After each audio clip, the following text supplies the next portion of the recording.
Olá, amigos, tudo bem? Hoje o nosso estudo é o santuário. O santuário no contexto do grande conflito e também na restauração da verdade. Este é um tema fundamental. A Bíblia Sagrada diz aqui no livro de Êxodo, capítulo 25, versículo 8: E me farão um santuário para que eu possa habitar no meio deles. Esse versículo resume praticamente tudo que nós temos a estudar hoje. E para entendê-lo bem, precisamos navegar um pouco nas páginas das Sagradas Escrituras. Aqui no meu computador, eu tenho muitas informações importantes que eu gostaria de apresentar a você. Primeiramente, antes do pecado, o relacionamento de Deus com o homem era face a face. Está no livro de Gênesis, no capítulo 2, de 15 a 17, quando Deus se comunicava com Adão e Eva face a face. Isto antes do pecado. Logo após o pecado, o homem não pôde mais ter esse relacionamento face a face com Deus. O homem pecou e se escondeu de Deus. Por isso Deus chegou no jardim do Éden, na viração do dia, como de costume, e Adão e Eva não estavam ali, e diz a Bíblia que Adão e Eva falaram: Senhor, ouvimos a tua voz e tivemos medo e nos escondemos. Veja que logo após o pecado, o homem só ouvia a voz de Deus, mas não tinha mais esse relacionamento face a face. Muitos anos depois, na época do profeta Isaías, o profeta diz no capítulo 59, versículo 2, assim, as vossas iniquidades fazem separação entre vós e o vosso Deus, e os vossos pecados encobrem o seu rosto de vós para que vos não ouça. Veja que na época do profeta Isaías, o homem nem sequer ouvia mais a voz de Deus. E nos dias de hoje, lemos em Apocalipse 3:20, eis que estou à porta e bato. Se alguém ouvir a minha voz, olha a condição, se alguém ouvir a minha voz e abrir a porta, entrarei em sua casa, cearei com ele e ele comigo. Percebeu o distanciamento? Percebeu o afastamento? O homem tinha comunhão plena com Deus, mas o pecado o afastou, e hoje, infelizmente, nós seres humanos não conseguimos mais ouvir a voz de Deus. Por esta razão, já que o pecado fez essa separação, esse muro de separação, então, baseado nisso e por esta razão, é que Deus pediu, e está aqui na Bíblia, Deus pediu, me faça um santuário e eu habitarei no meio deles. E aí Deus pede para fazer o santuário. E no capítulo 25 de Êxodo, Deus diz qual material deveriam usar para fazer o santuário. E ali fala de ouro, prata, fala também de bronze, fala das cores, das metragens. Deus dá toda a orientação para que o santuário pudesse ser feito. E assim, Deus pediu a Moisés que fizesse um santuário. Mas como é que Moisés poderia fazer um santuário se ele não tinha especialidade, não era especialista em construção? Não sabia fazer isso. Então Deus lhe deu uma visão. E a visão que Deus lhe deu, eu quero mostrar a você agora, para que Moisés fizesse um santuário semelhante àquele.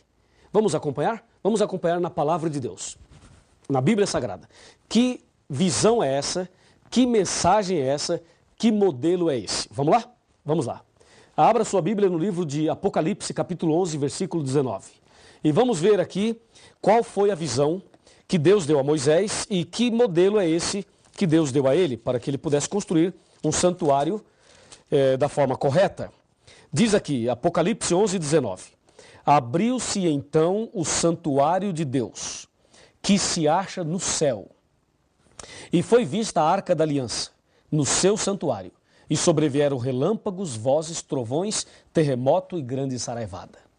Viu? Deus mostrou a Moisés um santuário que existe no céu e disse a ele, faça um santuário semelhante a este. Aqui no livro de Hebreus, capítulo 8, versículo 5, confirma esta mensagem. Diz assim, os quais ministram em figura e sombra das coisas celestes. Assim como foi Moisés divinamente inspirado ou instruído, quando estava para construir o santuário, o tabernáculo. Pois diz ele, vê, faças todas as coisas de acordo com o modelo que te foi mostrado no monte. Assim, Deus deu a visão do santuário para Moisés e disse, faça um igual. E Moisés fez um igual. Como é esse santuário? Vejamos alguns detalhes do santuário. de toda essa construção, a mobília, alguns detalhes importantíssimos, conforme Deus mostrou a Moisés naquela visão. Vamos lá.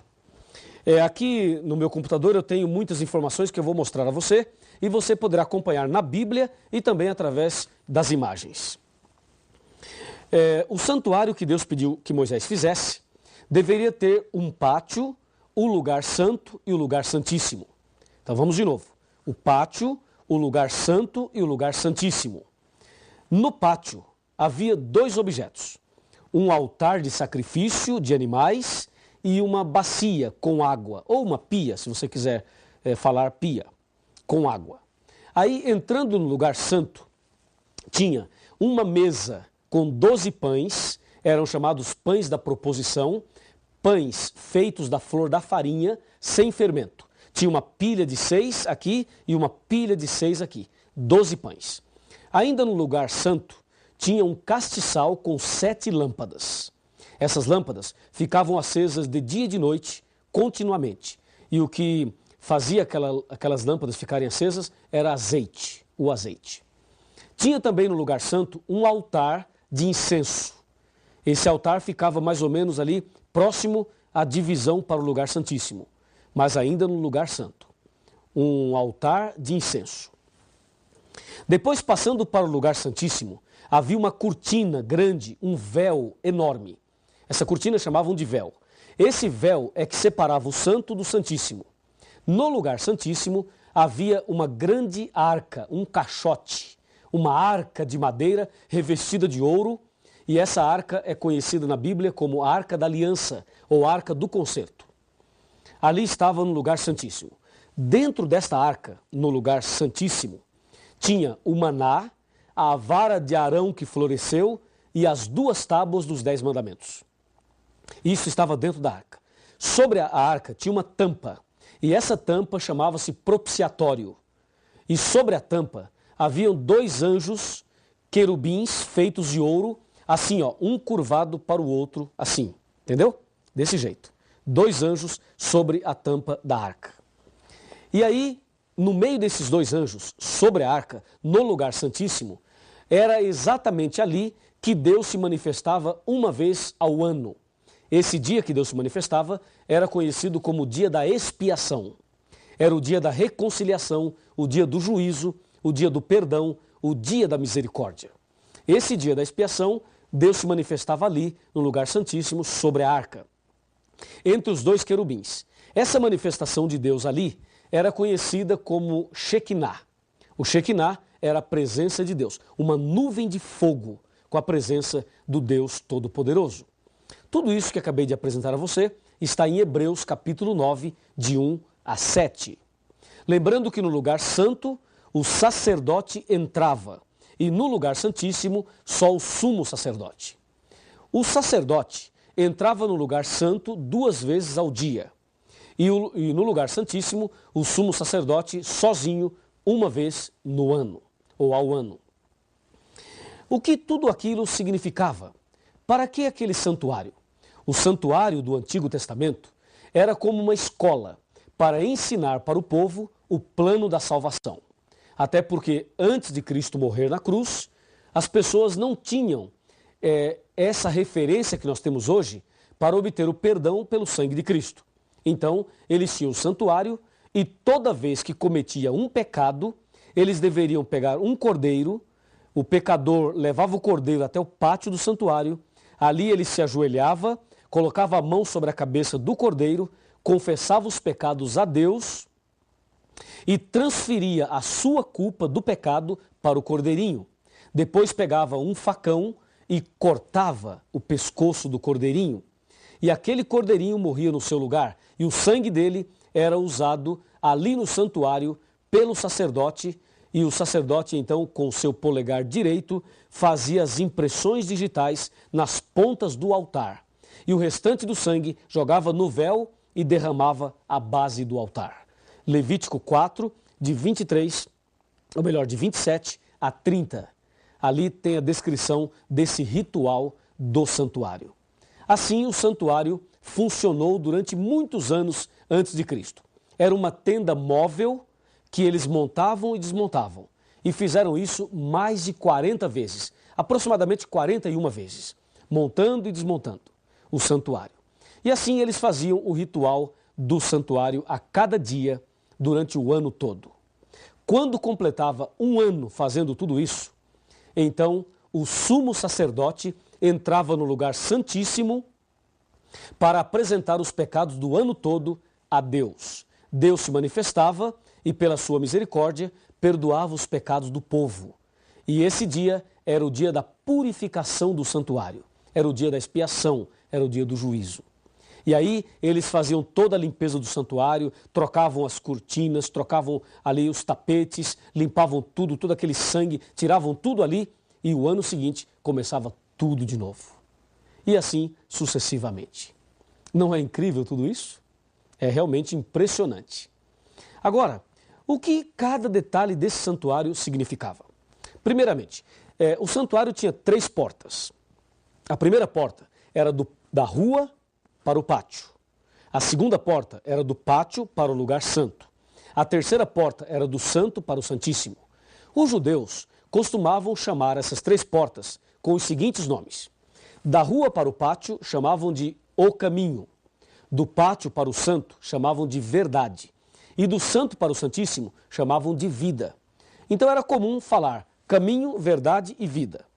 Quando Jesus Cristo esteve aqui na terra, ele usou essas palavras referindo-se a ele mesmo. Em João capítulo 14, versículo 6, Jesus disse claramente isto que acabei de mencionar. Respondeu-lhe Jesus, eu sou o caminho, a verdade e a vida, e ninguém vem ao Pai senão por mim. Veja, Jesus disse, sou o caminho, a verdade e a vida, ou seja, eu sou a porta.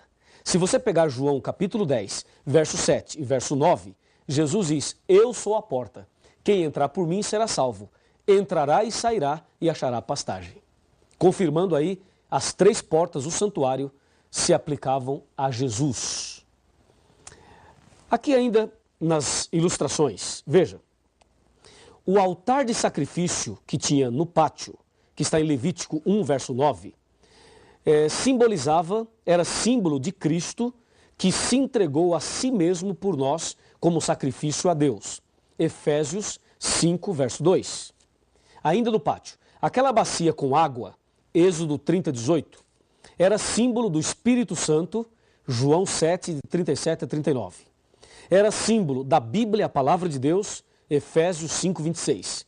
E era símbolo do batismo, João 3, verso 5. No lugar santo, aquela mesa com 12 pães, o número 12, Êxodo 25, 30, era símbolo do povo, das 12 tribos do povo de Israel. E o pão sem fermento simbolizava Jesus, o pão da vida. João 6, 48.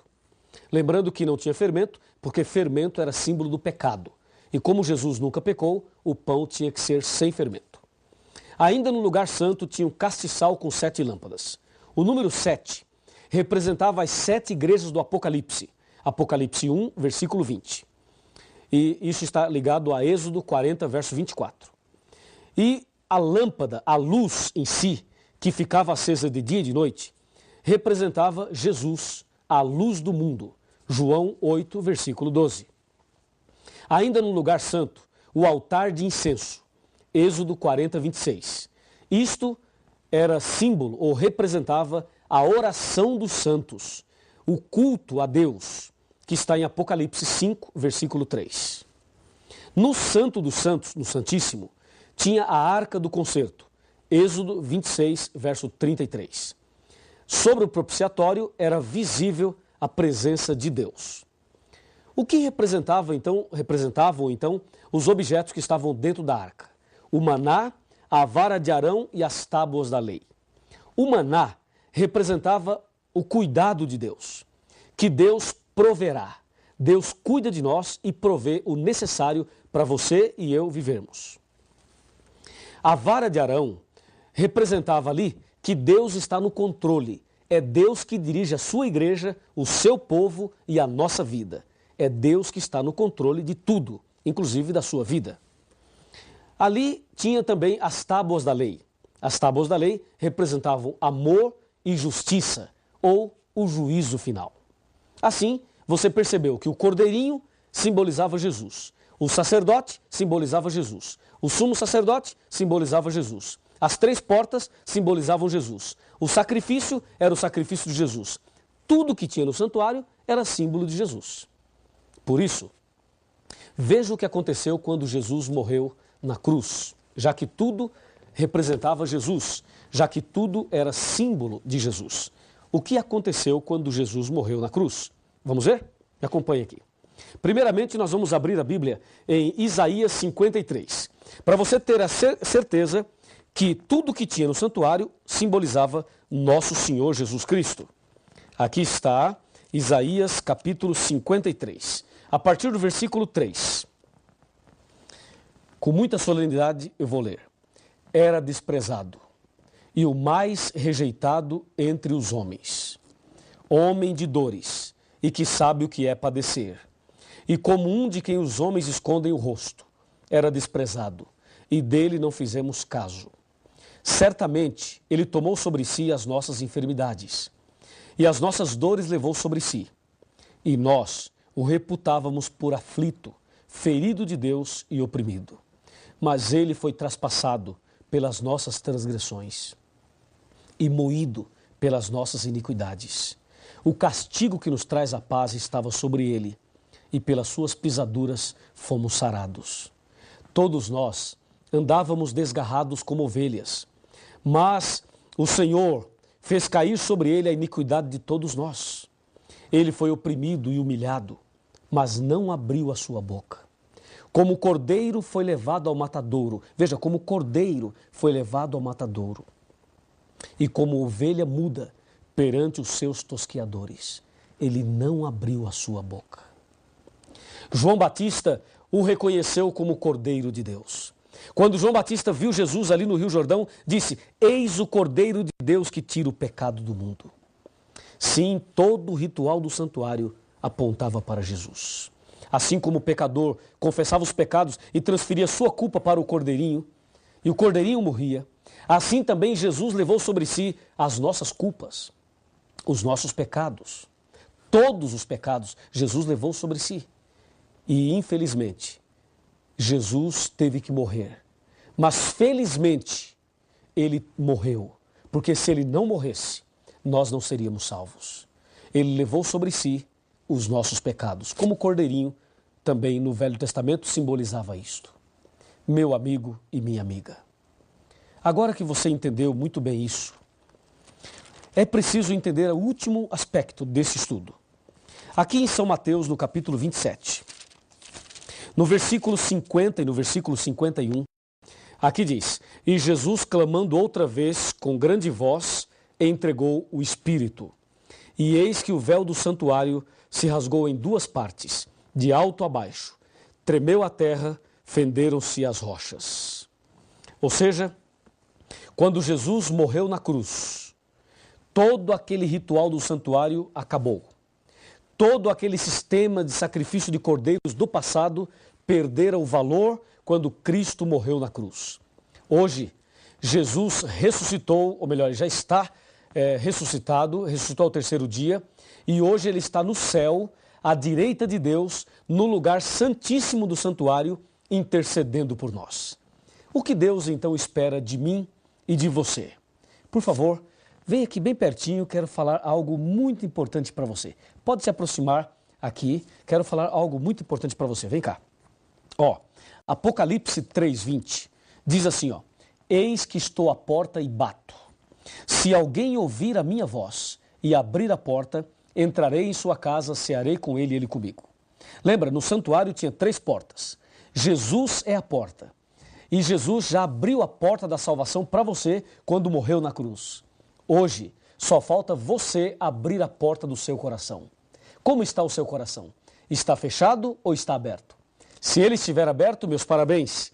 Mas se ele estiver fechado, abra-o agora mesmo. Entregue a sua vida a Jesus. Tome uma decisão e Deus fará de você a pessoa mais feliz do mundo. Em breve, Jesus vai voltar e quer levar você para o reino da eterna felicidade. Se você deseja abrir o seu coração para Jesus hoje, então feche os seus olhos agora e vamos fazer uma oração. Querido Deus, muito obrigado pelo estudo de hoje. Muito obrigado porque Jesus é o Cordeiro de Deus que tira o pecado do mundo. Levou sobre si os nossos pecados e a sua capacidade em perdoar é muito maior do que a nossa capacidade de pecar. Eu entrego essa pessoa que está estudando a Bíblia comigo nas tuas mãos. Em nome de Jesus. Amém. Cada dia posso ver, perceber em seu olhar as pessoas tão vazias, cheias de pesar, vivem cada vez mais sós, morrem sem amor. Um sorriso esconde a dor, só Jesus o vê. Busquem a Jesus, busquem a Jesus. É preciso